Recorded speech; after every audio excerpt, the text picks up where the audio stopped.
د میدان وردګ ولایت په اطلاعات او فرهنګ ریاست کې د خبریالانو همغږۍ په غونډه کې د علماو شورا رئیس وویل دا د رسنیو دنده ده چې د ناوړه دودونو د له منځه وړلو لپاره عامه پوهاوی ترسره کړي او له دوی وغوښتل چې د اسلامي شریعت او اسلامي نظام د پالیسۍ سره سم نشرات ترسره کړي.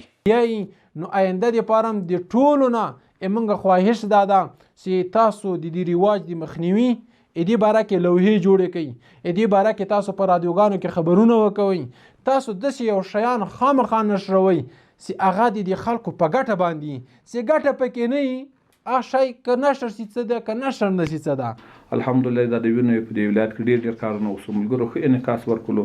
تنهایي به په دې اکتفا نه کوو چې موږ دا د دې ولایت کارو ته انعکاس ورکوو. د ټول اسلامي امارت هر مثبت خبرې په دې کې دا داسې د عبادت په نیت باندې مخ کوو. د دغه ولایت د رسنیو مسؤلینو او خبریالانو په یاده غونډه کې خپلې ستونزې، غوښتنې او وړاندیزونه له مسؤلینو سره شریک کړل.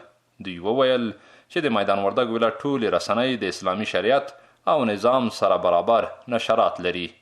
ژورنالیستان باید اسلامي امارت ټولې کړنې پراختیایي کارونه چې اوس ګورو الحمدلله هر چېرته کې هر ژورنالیست رسیدګي کړې ده، هر رسنۍ کړې ورغلي دغه کارونو ته انعکاس ورکړی. په میدان وردګ ولایت کې د میدان وردګ ملي راډیو ټلویزیون په شمول ټولې رسنۍ د اسلامي شریعت په رڼا کې خپلې خپرونې لري او د دې ترڅنګ د بیا رغونې کارونو ته یې پر وخت رسیدګي کړې او ډېر ښه شکل سره یې انعکاس ورکړی.